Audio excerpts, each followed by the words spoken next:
life. And now we do get the classical meaning of the tree of life. He'll live forever when he eats from the tree of life. So I didn't know he was forbidden not to eat from the tree of life. Maybe I missed something. So he got him expelled from the Garden of Eden, and he banished the man, and he put a cherub with a flame of flashing sword to guard the way to the tree of life. And that's basically from the Gilgamesh story, that Gilgamesh has to get past things to get to eat the fruit of eternal life. And what's a cherub? These cherubs were not like little roly-poly things, love creatures like the Middle Ages. Cherubim were fierce lion men sort of creatures that they had outside of tombs and palaces in Assyria. You've seen these male, half, like the Sphinx to some extent, half man, half lion sort of creature. Fearsome creatures, not something pleasant. And in the temple in Jerusalem there were cherubim, if you want to call them plural, that were protecting the Holy of Holies. So let's hurry up. Since we got a bit more time, I started late here, and I'll go to about 8:25, and then we'll take a 10-minute break. We'll come back. I'll keep you a bit longer because I wasted some time talking about organizational things. We didn't make up for lost time anyway. So the man had intercourse with his wife Eve. She conceived, and naming is always important. And she names him, he doesn't seem to name him here, Cain, because I have acquired a man with the help of Yahweh or the Lord or whatever you want to call it. What does acquiring a man with the help of the Lord have to do with Cain? Well, if you know Hebrew, you know it does, because this is like buying something. Kana in Hebrew is buying. And so it's playing around with the name Cain as if it's Kana, as if it's bought or acquired. I bought or acquired. And the Hebrew person will know that that's playing off the name, the same as Hava, Eve does. And quick, she had another child, and his name was Abel, the brother of Cain. It doesn't explain why he's called Abel, because Abel actually, to some extent, means evil. And he's not evil. So they skipped that. Now Abel became a shepherd and kept flocks, while Cain tilled the soil. Now there's another point that's going to come through in the Yahweh particularly, but maybe in generally speaking in the Old Testament and these early chapters.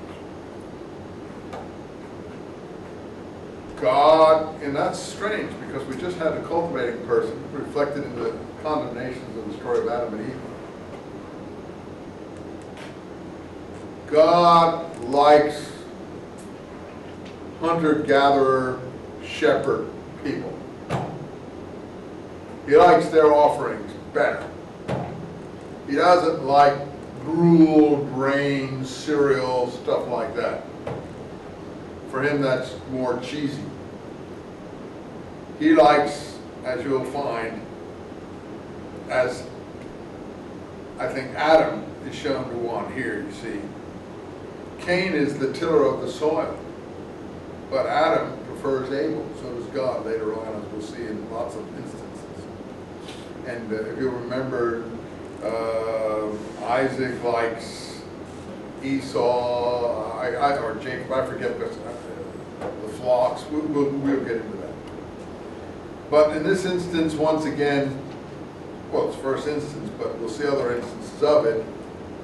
The hero here, it's Adam, but later it'll be God himself, prefers an animal offering. And one of the things he likes, particularly, is the fat. It's just like we go to a barbecue and we smell not these days, of course, a lot of people are vegetarians, so they don't like this, but classically, even in this country, people love beach barbecues and backyard barbecues. And the thing they like to smell the creature burning on the fire, there's fat and so on. God and these other people are like us in that regard. They prefer that. They don't want someone to give them a bowl of Rice Krispies. They want something substantial. They want to smell that meat burning with the fat. So, you see, Yahweh looked with favor on Abel. By the way, look what's happening. God is disappearing from this storyline. It's just plain Yahweh now. Yet it's clearly the same writer. Nothing has changed. One thing has moved right into the other. But for some reason, the writer got tired of adding God to this type of narrative, and he doesn't really do it much anymore. He only does it in the Adam and Eve story. From here on in, he just sticks to one type of story is God, the other type of story is Yahweh. You see that? So there, God has dropped out. How do I account for that? Well, I'm not a genius, but I would assume that the editors tried to harmonize the text and gave up. It's not a very satisfying explanation, but it's the best I can do for you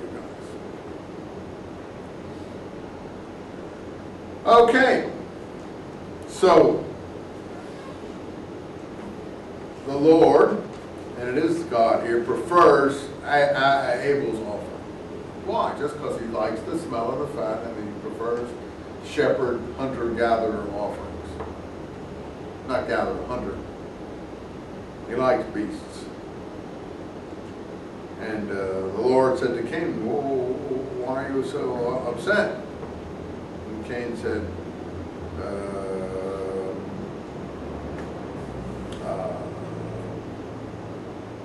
I don't know what he says. Anyway, he's not happy about things.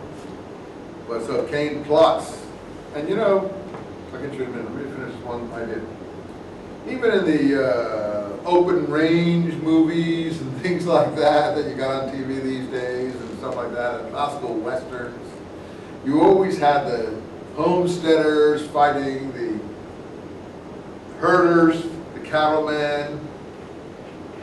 They're two different kinds of species of beings, and they didn't like each other. Usually it's the cattlemen killing the homesteaders. But in the Middle East, it was always the homesteaders really killing the Bedouin sort of people, the nomadic people. Because they don't want these people incurring in their settled areas. And that's what happens here. You see Cain slays Abel. It's almost symbolic of the homestead sort of people, the farming sort of settled people, killing the